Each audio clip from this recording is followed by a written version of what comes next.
Kita berapa kali tapping ini? 3 kali. gara-gara kau. Gara-gara aku ya kau. Karena tempat di bawah pohon sawo. Ya gitu lah. Nggak jadi diupload gara-gara ini isunya. Terlalu kasar dan potensi dicegat di bawah flyover. Iya, ini sih apa namanya? Kayak Dustin Tiffany. Video kali ini harus diupload. Kalau nggak diupload ini akan jadi SP3 ya kita. 3 kali take nggak diupload karena takut isunya terlalu menyinggung kelompok tertentu. Preman, TNI. Kemarin materi udah jadi, ternyata aku sendiri takut. Nggak diupload akhirnya. Itulah. Aku tadi kan mau ngeriset buat konten. Iya. Jadi yang seru nih kan PSI sama Jokowi juga kan lagi rame. Pas di riset, pas yang keluar malah ini tulisannya Mas Wata. Oh iya. PSI Jokowi dan politik piggyback. Wajahnya Mas Wata kelihatan. Wajah Mas Wata, foto itu terus. Nulis dimanapun foto itu terus. Soalnya paling bagus itu. Di Samosir kan backgroundnya itu. Iya, Samosir. Yang lain masa foto pakai jas. Kayak orang mau wisuda. Apa yang politik piggyback? Apa piggyback? Enggak tahu kalau si piggy babi. Back belakang babi itu kurang babi. Astaga. Ya langsung aja kita ngundang orangnya lah. Ini panggil orang yang sini. Iya, mumpung dia main kesini. Iya, mumpung nggak lagi keluar ketemu klien. Iya. Jadi kita ajak ngobrol lah.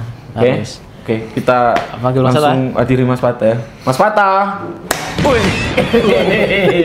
Keren ini di sini ya. Emang suka ini. Ya, asli Mas Wata tuh orangnya happy. Tapi kalau dan nulis politik itu kita kadang nggak terlalu paham. Makanya butuh penjelasan dari Mas Wata sendiri. Benar. Enggak, aku ini mau tanya sih. Ini program apa? Program kalian baru ini? Ini belum ada program namanya tuh, belum ada Mas. Kita coba-coba sih, coba-coba aja. Karena kita mau kasih nama ini Mas. Kasih nama apa namanya? Majelis Netizen Indonesia. Luar biasa. Kita mau kasih nama Dewan Perwakilan Netizen udah ada. MTI ya, Majelis Netizen Indonesia. MNI. MTI. Tapi kalau aku lihat Yuyu ini udah cocok lah jadi host gitu. Ya kalau IC kalau IC memang gitu. Oke. Soal konten nanti. Yang penting lu berani dulu lah, penting berani. Ini kan. Iya. Soalnya kan kalau misalkan nggak upload SP3 kita nggak bisa bikin video-video begini. Nggak boleh lagi. Sama Pak Direktur ya. Iya. Jadi Mas, ini lagi rame Mas. Tulisan sampean di ini Mas. Iya. Dia apa boy? Di detik. Aku tadi lagi iseng nyari riset kan buat konten ke depan. Tulislah PSI Jokowi. Traffic itu langsung naik di atas, paling atas. Apa PSI Jokowi dan politik piggyback. Ini foto sampean Mas yang muncul kan. Foto sampean muncul. Biasa berarti aku ya. Muji, inilah namanya orang muji sendiri. Nah itu yang muncul kan. Tuh tulisannya politik piggyback. Piggyback itu apa Mas? Menurutmu apa piggyback itu? Ya itu tadi yang bilang sama Mas. Apa?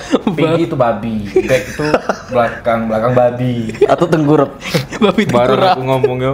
Iya, babi tengkurap. Sembarang aku ngomongnya. Astaga. Yang bener babi karo kamu suka kan? Oh. Itu katanya kalau digigit ini Mas, pecah di mulut. Ya Nanda sengaja kan. Itu secara kelam itu. Jadi iya. Jadi ini kemarin aku nulis soal itu ya, tentang PSI yang menurutku hari ini tuh sudah mulai kehilangan identitasnya gitu. Itu PSI. Kenapa? Karena pada awal munculnya PSI ini itu dibangun atau dinarasikan sebagai partai alternatif bagi kalangan anak muda. Ya. Nah, seiring berjalannya waktu itu semakin kabur dari narasi itu, kabur dari identitas yang mereka tanam di awal gitu. Yang seharusnya mereka pertahankan untuk dijadikan sebagai DNA identitas PSI itu sendiri. Dipertahankan. Kenapa? Karena awal munculnya PSI banyak anak-anak muda yang sudah tertarik terhadap PSI. Tapi pada akhirnya PSI hadir tidak menjadi bagian dari tidak menjadi representasi bagi anak muda gitu. Dia kehilangan akar. Anak muda butuh apa, harusnya PSI mewadahi itu kan. Ya mungkin kamu juga merasakan itu, sehingga mereka per hari ini membawa nama-nama sosok-sosok besar. Contoh misal mantan presiden Jokowi. Pak Jokowi lah. Padahal kalau kita mau bicara politik elektoral, yang seharusnya politik elektoral ini dibangun dari bawah, dari akar, membangun pondasi yang kuat. Itu politik elektoral.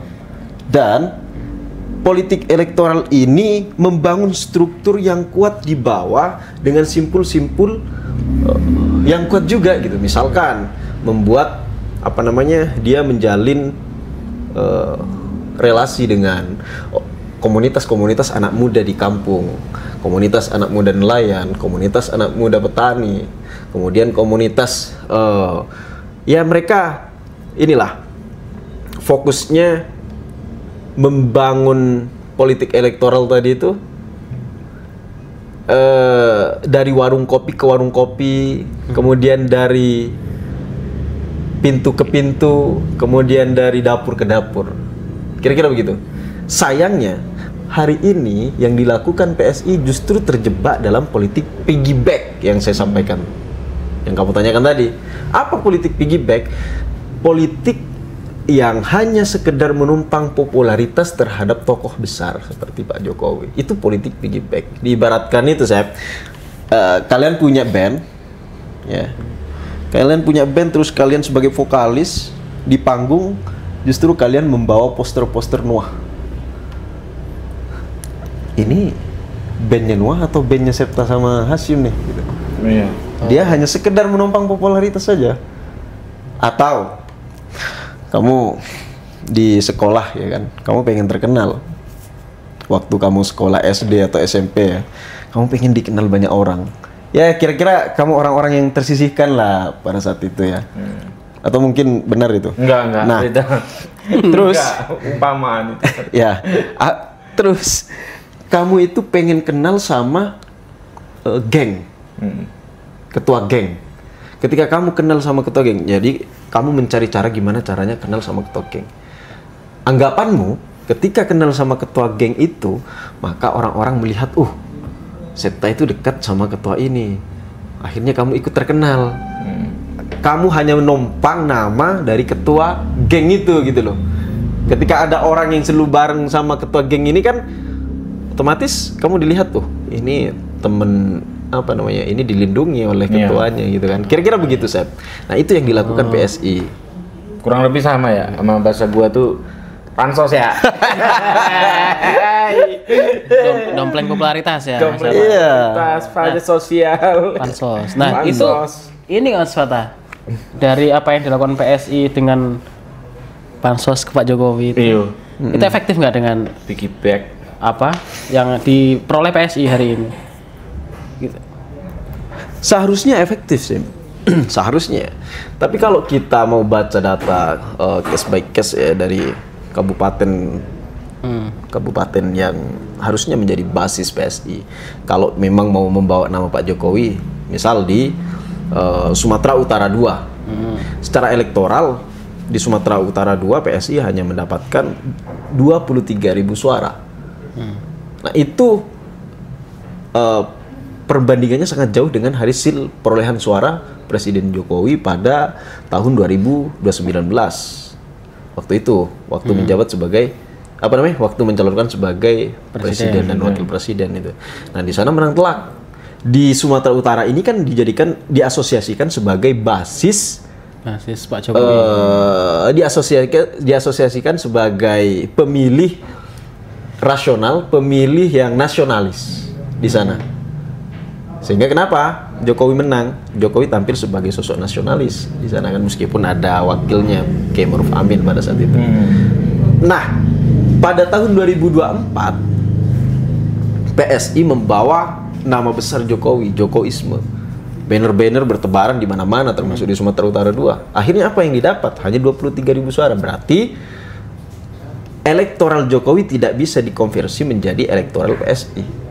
Dukungan terhadap Jokowi tidak berarti menjadi basis bagi PSI. Itu. Nah, pertanyaannya kan, kenapa PSI terus membawa nama Jokowi gitu sampai hari ini? Mestinya kan ini PSI fokus pada wilayah-wilayah yang secara kewilayahan dia memiliki basis yang sangat kuat, seperti di Jawa Timur. Dia melihat ceruk-ceruk suara tradisional lah. Di Jawa Timur misalkan di Jatim 3 dia hanya mendapatkan 21.000 suara. Lebih kecil pada. Iya, padahal di sana kalau kita mau PSI itu menyentuh kultur, ya, menyentuh kultur, di mana basis di sana itu yang kuat adalah masyarakat Nahdien. Wong NU. Nah, harusnya mereka yang disentuh, ya kan? Anak-anak muda yang berlatar belakang Nahdien yang harusnya mereka sentuh. Iya. Baik itu dari kalangan anak muda petani, kemudian dari kalangan anak muda nelayan, ya, yang ada di kampung-kampung. Jadi PSI tidak hanya terfokus di kota-kota saja, di wilayah-wilayah urban. Terbukti, ya kan? Terbukti PSI menang di wilayah-wilayah urban seperti di Jakarta, Sidoarjo, Surabaya, dan kota-kota besar. Itu. Iya. Berarti PSI membawa nama Jokowi itu tidak serta-merta mengakumulasi itu menjadi elektabilitas PSI sebenarnya ya. Betul. Nggak efektif juga ya sebenarnya. Nggak efektif. Iya. Kalau kau, menurutku ya bener lah. Nggak semua orang sih suka sama Pak Jokowi. Iya Mas. Kayak kau. Iya. Weh, kalau aku suka lah. Kalau aku nggak boleh berkomentar karena ketidaksukaan sih. Kenapa Mas? Ya harus berdasarkan netralitas itu. Iya, berkomentar atas dasar ketidaksukaan itu kan sudah tidak objektif dari dalam diri kita sendiri, sudah tidak adil dalam diri kita sendiri. Iya. Kok ini nggak bukunya Lafran Pane, Merdeka Sejak Dalam Hati. Tapi sih, bagi aku memang aku tidak suka zaman lagi. Gak suka berarti Pak Jokowi ya? Itu pilihan kan. Tapi kamu hidup di rezim Jokowi selama 2 periode. Ya mau tidak mau harus diterima. Makanya kalau dia bilang, udah suka sama dia, ya suka lah. Kalau kau tanya kayak itu, aku bilang suka. Daripada dicegat di bawah flyover. Ya apa Mas ya? Kalau lihat Mas ya. Ya kan kalau kata Mas Fata kan ternyata nggak efektif boy. Melakukan politik piggyback tadi itu, mendompleng popularitas. Pansos nggak efektif. Nah, kalau misalkan pansos terus politik piggyback itu tadi kata Mas Fata nggak efektif, seharusnya apa yang harus dilakukan PSI Mas hari ini kalau misalkan dia mau bertahan di politik kita dan ya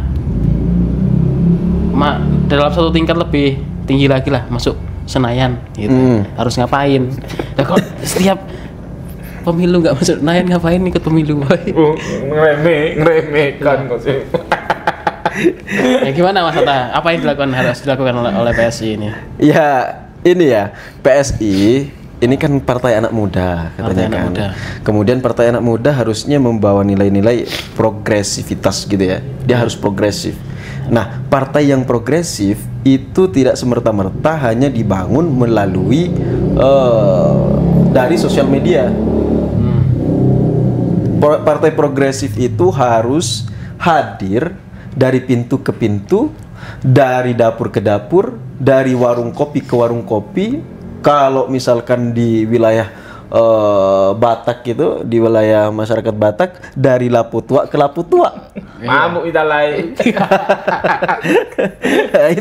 itu yang mestinya dilakukan oleh PSI Sim. Untuk apa? Untuk menguatkan akar yang mereka tanam itu. Jadi selain mereka menanam, membuat struktur partai di kabupaten-kabupaten itu, mereka harus menyentuh ke akarnya, membuat basis itu. Jangan sampai ketua partai ditunjuk atas dasar hanya sekedar you kenal you dan kenal saya, kenal. Yes. gitu kan? Yes, I understand. Yes. Ya, jangan hanya sekedar begitu. Atau cerita Septa kemarin itu apa namanya, Sep? Ada satpam ditawarin nyalek sama PSI. Iyo. Itu benar. Itu asli bener, Mas. Di mana? Hei, jangan, bahaya. Itu Sapam, Mas. Sapam itu orang terdekatku, Mas. Ditawarin sama orang, Ya. backgroundnya ya apa, anggota dari PSI. Pas pemilihan mau caleg, pemilihan legislatif disuruh. Ayo gabung aja ini, masuk PSI, nanti kamu letak di mana, Mas? Punya background atau pengalaman berpolitik atau partai aja nggak ada kan? Iya. Karena orangnya tuh baik, Sapam itu kan ramah. Dan orang PSI ini sering ke bank itu kan, malah ditawar kayak itu langsung. Tahu yang siapa? Nah, Makanya itu dikat nanti boy. makanya Sim, apa namanya? Kembali ke yang tadi itu ya. Jadi partai politik itu tidak hanya dibangun melalui kegiatan-kegiatan yang berdampak pada popularitas saja, tapi juga membangun agensi-agensi politik di bawah itu, memperkuat itu. Nah, itu yang mulai dilakukan mestinya oleh PSI. Ya banyak, ada beberapa teman di beberapa kabupaten itu menyampaikan hal yang sama. Sistem rekrutmen itu tidak jalan, kaderisasi juga tidak jalan, hanya sekedar sistem tunjuk saja. Nah, ya kemarin sempat ada teman-teman, mungkin ini jadi pelajaran juga bagi teman-teman PSI ya, di Situbondo. Saya dapat curhatan dari teman-teman Situbondo, ketua PSI Situbondo, dia punya gym. Dia mendekatkan PSI ke elektoral, ke konstituen melalui gym. Itu sih. Jadi bebas bagi kader PSI di sana untuk nge-gym di sana. Rotot. Iya, masuk Nah, PSI itu. jalur otot. Tapi sekarang begini, pertanyaannya, apakah anak-anak kampung yang ada di pelosok itu ikut nge-gym? Kan enggak. Akhirnya gerakan-gerakan itu hanya terbatas di kalangan masyarakat urban yang saya sampaikan tadi. Iya. Itu kan narasi-narasi yang dibangun PSI kan begitu. Anak muda, kemudian narasi kesetaraan gender, tentang kesetaraan equality lah, dan narasi-narasi yang lain yang hanya itu diketahui atau terbatas, isu-isu itu hanya terbatas di lingkup kalangan anak muda berpendidikan ke atas, pendidikan tinggi, S1 lah.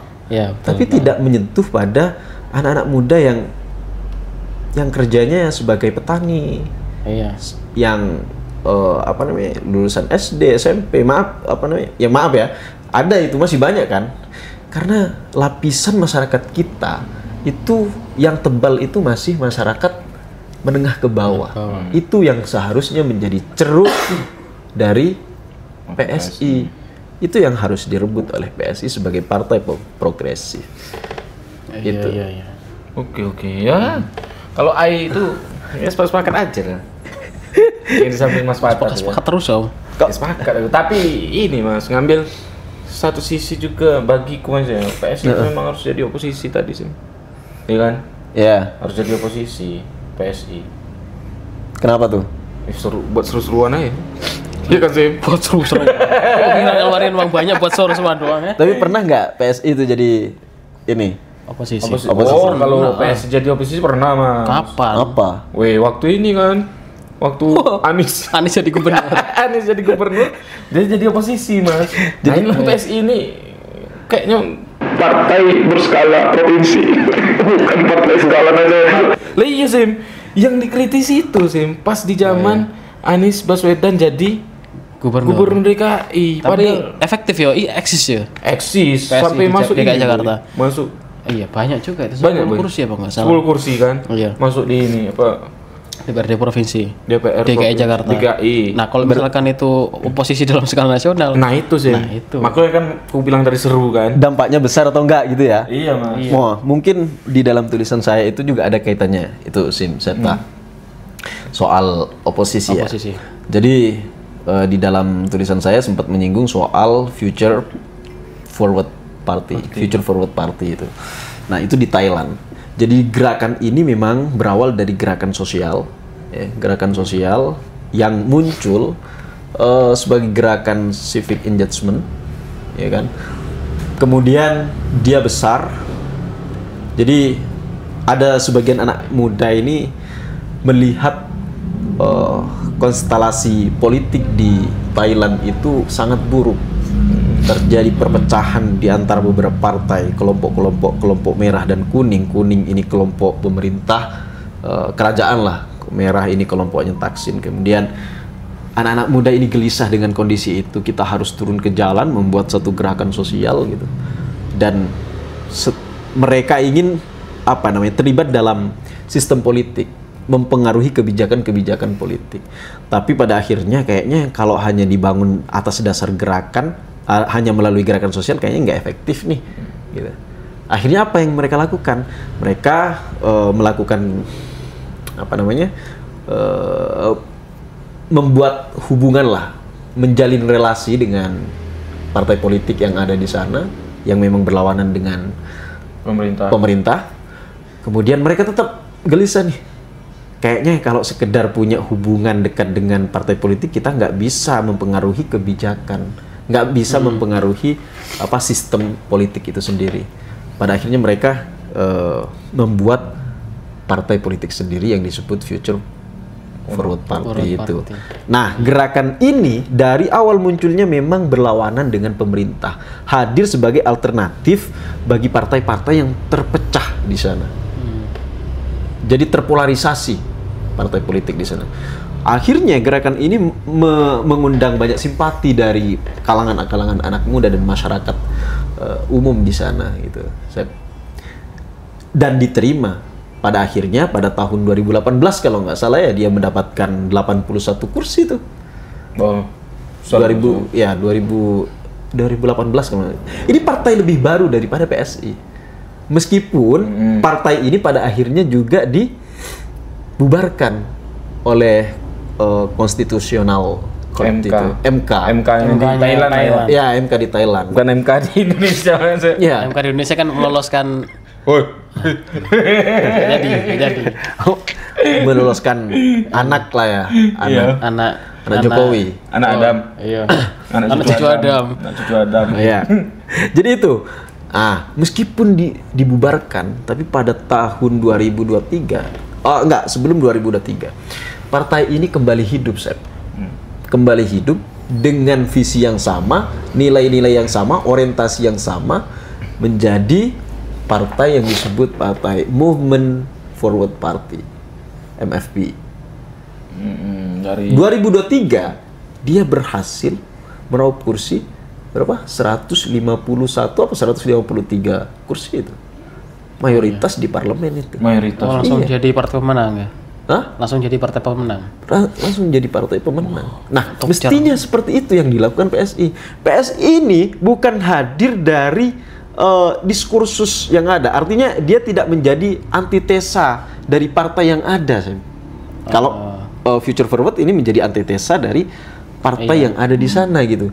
Sehingga banyak orang melihat ini partai baru nih, membawa kebaruan. Kata masyarakat di sana kan. Mereka gabung, mahasiswa dan lain sebagainya, itu ikut andil membesarkan partai ini. Nah, PSI hadir sebagai apa? Dia dilahirkan dari rahim kekuasaan yang berkuasa pada saat itu. Sehingga yang dilakukan PSI adalah mendukung pemerintahan kan? Pro pemerintah. Siapapun yang memerintah ya itu yang didukung. Ya, yang tidak pro pemerintah dikritik sama dia. Oh. Iya kan? Sejak munculnya kan. Sekarang ketika Presiden Prabowo menjabat. Iya, dia dukung Prabowo. Dukung Dulu Prabowo. ini ngasih piagam Kira-kira apa tuh? Kira-kira kalau PSI yang dilakukan PSI itu seperti itu. Ya itu Mas. Hadir hanya untuk mempertahankan Suara kekuasaan. Mempertahankan kekuasaan. Iya. Tapi emang ya PSI kan ini, Boy. Partai Suara Istana. Suara Istana. PSI, Partai Jokowi Indonesia. Partai Jokowi. Iya. Ya, karena isinya itu Mas. Dikit-dikit lihat banner Jokowisme. Partai yang foto Pak Jokowi, perasaan. Iya, aku tuh bingung. Pak Jokowi ini orang PDI ya orang PSI. Bingung itu, kok foto ini lebih banyak Di spanduknya PSI. Ya dulu padahal belum belum dikeluarkan dari PDI kan. PDI kan mengeluarkan Pak Jokowi kan baru-baru ini tahun 2025 kan.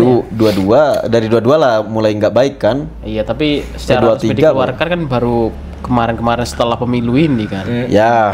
Tapi kan sebelum pemilu udah digandeng ini PSI. Iya. Akhirnya kan bingung orang.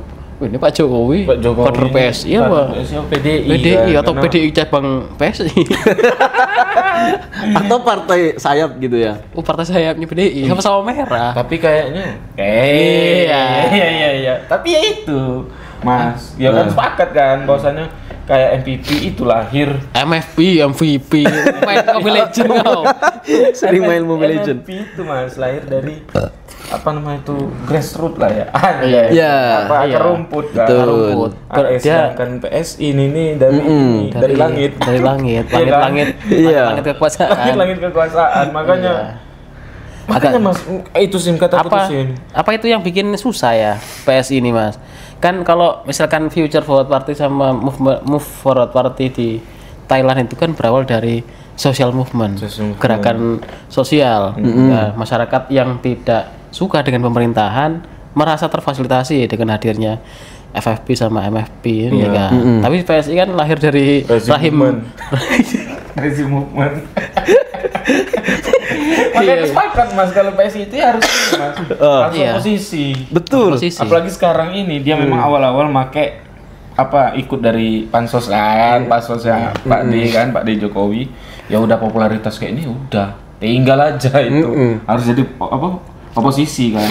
Itu lebih menurutku Sim ya parliamentary threshold itu bisa naik Sim, bisa lewat kan PSI kan di ini. Anggapan mereka begitu. Bisa jadi kayak itu. Anggapan sekta begitu. Anggapan ya. Kalau menurut sampean gimana Mas? Ini apakah serta-merta akan tiba-tiba jadi 7% Mas? Ketika jadi oposisi atau ada ketika jadi oposisi atau menghilangkan Pak Jokowi. Iyalah menghilangkan Pak Jokowi lah. Seenggaknya masa Jokowisme 2024 sekarang katanya Pak Jokowi mau jadikan ketum, udah tua masa mau dan ini ya itu yang justru menghilangkan identitas PSI. Iya kan, ketika ada banyak golongan orang tua masuk di PSI itu. Iya, partai super terbuka Pak Jokowi katanya. Semuanya Jokowi pokoknya PSI ini. Hari ini yang paling potensial menjadi ketua umum ya Pak Jokowi. Semuanya adalah tentang Jokowi. PSI, jangan-jangan PSI tidak punya narasi ide besar untuk mengembangkan organisasi ini. Nggak punya DNA sendiri. Betul. Nah, mestinya sebagai anak muda nih, kalau bahasa bayinya ini ya, anak muda, ya kan, anak yang baru ini, anak muda, anak yang harusnya membawa kebaruan kan ya.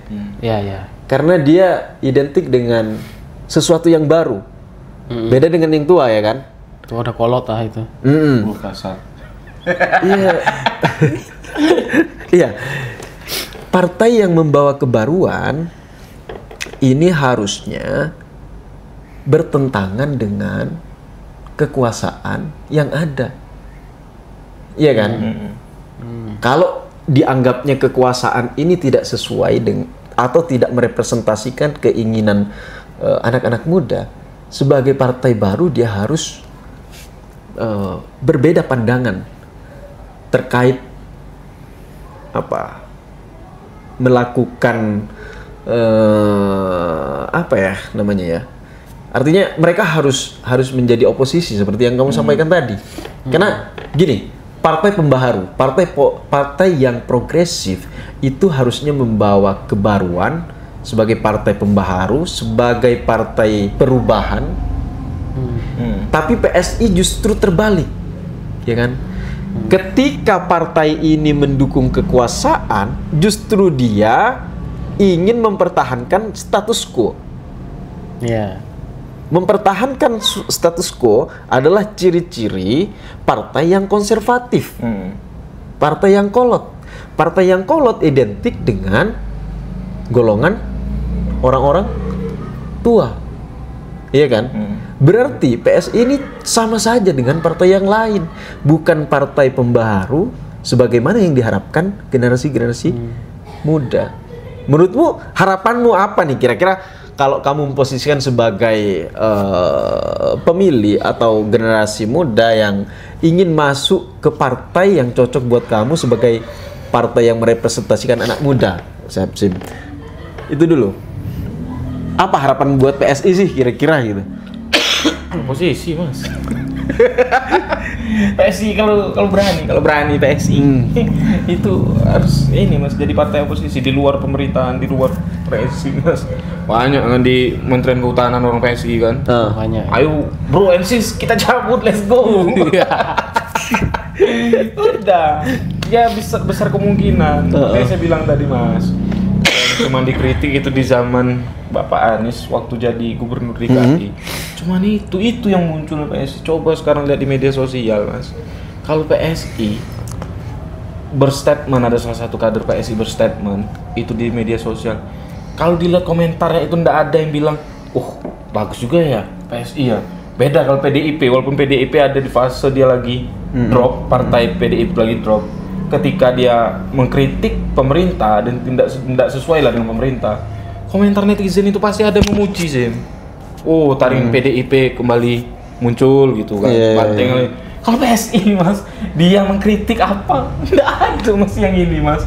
Nggak ada yang ngedukung netizen di komentar. Padahal kan pemerintahan di media sosial itu kan. Termasuk kau kan. Itu kan banyak kan mas. Tapi itu nggak ada mas.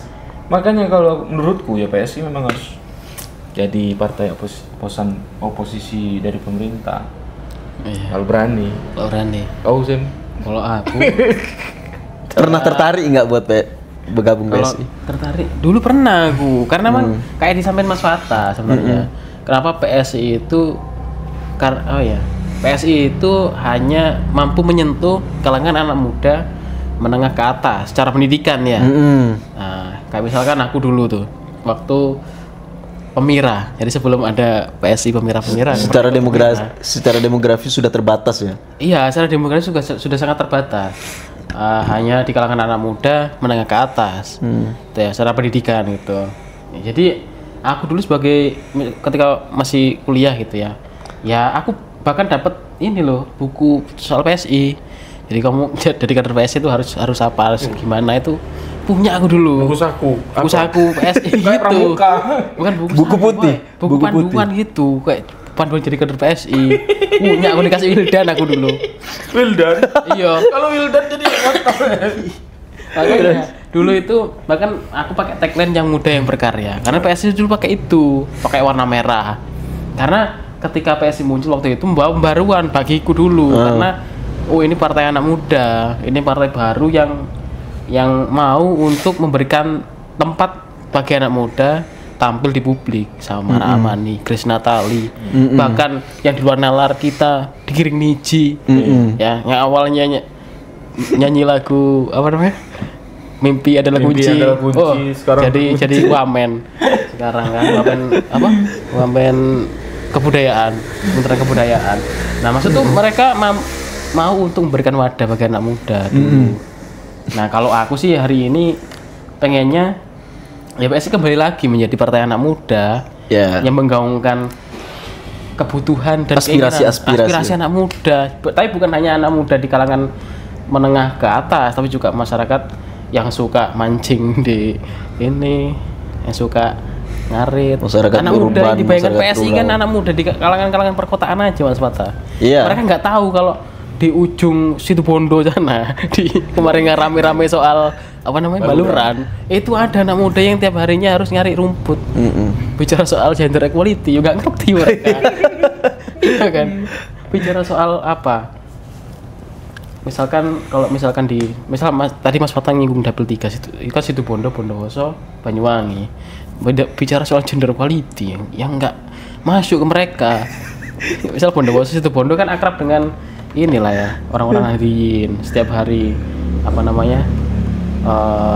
selawatan. Ya udah, kayak yang kata Mas tadi, berdasarkan kewilayahan. Kok selawatan ikut selawatan ke PSI, jangan disuruh nge-gym.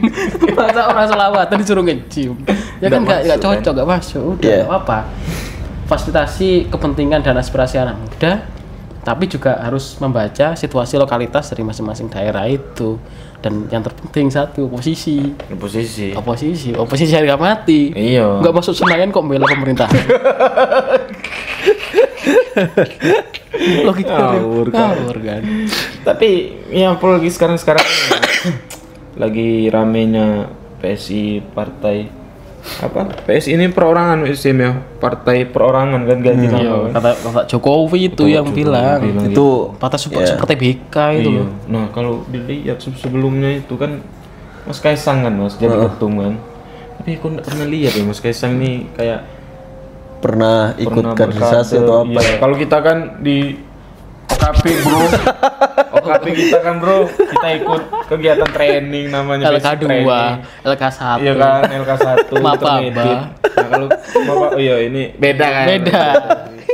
Nah, itu. Aku pernah LK juga itu. Murtad berarti. Tapi aku tuntas di PMI.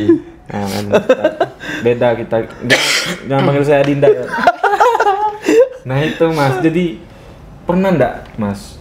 Karena saya nggak pernah lihat kan bosnya Kaisang ada bentuk kaderisasi di PSI itu kan. Gimana mau kaderisasi 1 minggu jadi kader langsung jadi ketua umum? Nah itu Mas, berarti tidak salah tadi kan yang aku bilang kan. Pas hari ada pemilihan pileg di daerah malah Sapambang langsung di semua anggota PSI kamu ini calon pelatih. Jangan itu nanti dikat itu bahaya itu Mas. Pernah enggak Mas? Iya. Ini kayak 1 minggu jadi ketum. Kalau soal pernah atau enggaknya kita nggak pernah melihat prosesnya juga kan ya. Tapi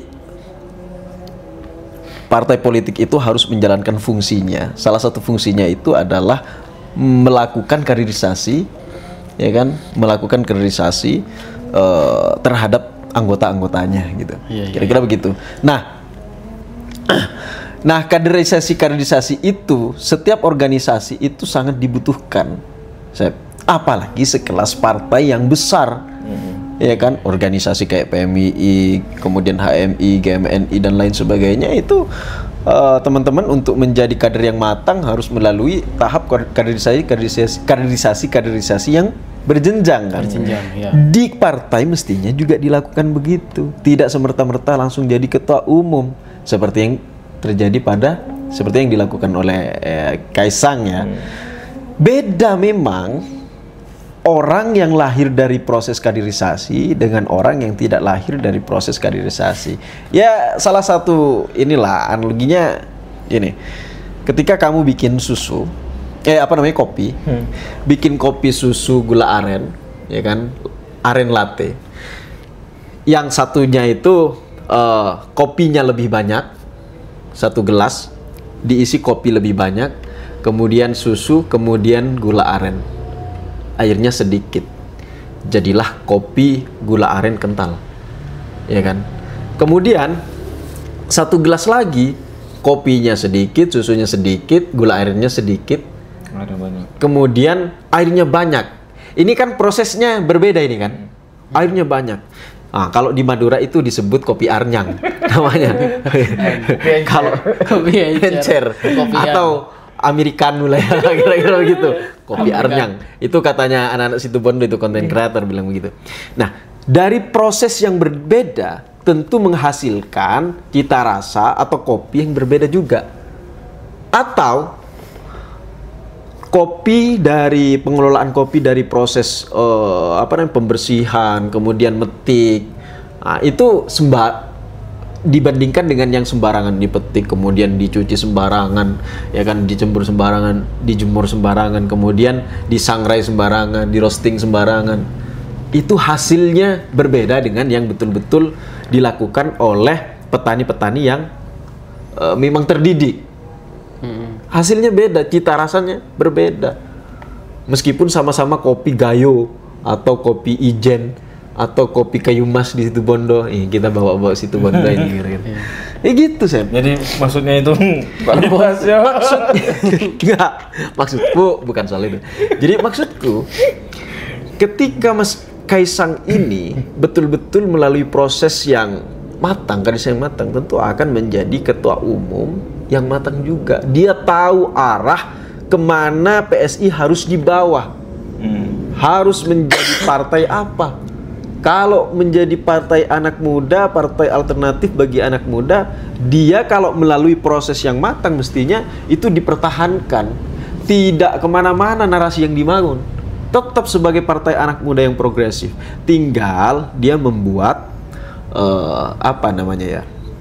membuat gerakan-gerakan programatik lah di bawah gitu, yang menyentuh di akar rumput.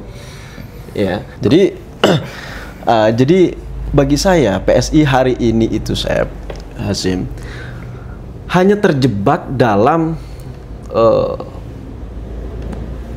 gerakan politik urban digital bubble tadi. Jadi mereka percaya bahwa popularitas itu akan menjadi suara-suara di bawah gitu. Melalui media sosial akan mempengaruhi atau menjadi elektabilitas di bawah. Padahal tidak. Popularitas tidak betul-betul terkonversi menjadi elektabilitas. Kayak terjebak di bubble wilayah perkotaan aja ya. Betul, hanya terjebak di sana saja. Nah, itu yang perlu dilakukan PSI adalah melakukan strukturisasi partai dari akar rumput. Gitu. Dari akar rumput. Jangan sampai dia hanya tenggelam dalam kegiatan-kegiatan yang sekedar pencitraan saja gitu. Nah, PSI mesti tahu bahwa politik elektoral itu tidak dibangun melalui sesuatu yang viral. Tapi elektoral itu dimulai dari sesuatu yang mengakar, gerakan yang mengakar. Nah, itu Set. Intinya di situ. Berdampak, berefek langsung ke masyarakat, Mas. Betul. akar rumput. Akar rumput. Itu Viral perlu, tapi akar rumputnya dijaga. Akar rumput juga dipelihara. gimmick memang harus. Gimana harus. Tapi kan intinya sebenarnya PS ini masih punya harapan. Masih punya masa depan. Banyak harapan. Tinggal mereka mau mengeksekusi hal-hal yang tadi disampaikan Mas Wata apa enggak? Fokus pada identitas. Iya, Identitas, Mas, ya. tidak fokus di situ aja ya. Oke. Terlalu banyak kita ngobrol ini, Boy. Dan itulah pesan untuk PSI kan. Iya, itulah. Tapi kalau mau ada yang jauh lebih spesifik ya bisa ngobrol. Bisa ngobrol sama kita langsung. PSI bisa datang langsung ke kantor kita kan. Ya diundang aja. Sangat boleh. Diundang boleh ya Mas ya, sekali Mas ya. Diundang Boleh aja. lah sekali diundang. Sekali diundang PSI. Oke, Mas Fatah, terima kasih Mas Fatah. Siap, terima kasih. Sim, Ini Septa. biasanya kita obrolan tanpa isi. Isi. Ternyata sekarang isinya banyak, gimmicknya kurang. Gimiknya kurang. Dan kita pusing. Pusing kita mengikuti. Apa ini? Memaksa otak gitu. Iya. Otak untuk bekerja, Boy. Oke lah. Mungkin nanti next time ya. Kita typing lagi ya. Iya. Udah gaya-gaya bahasa Jaksel dia. Iya lah. Ya. Sama mungkin Campur bahasa Inggris aja. pembahasan yang lebih berbeda lagi ya. Bisa. Oke. Aduh. Udah. Udahlah. Udah. Udah. Tutup lah. Udah. Terima kasih Mas Fatah. Makasih. Siap. Oke, yuk.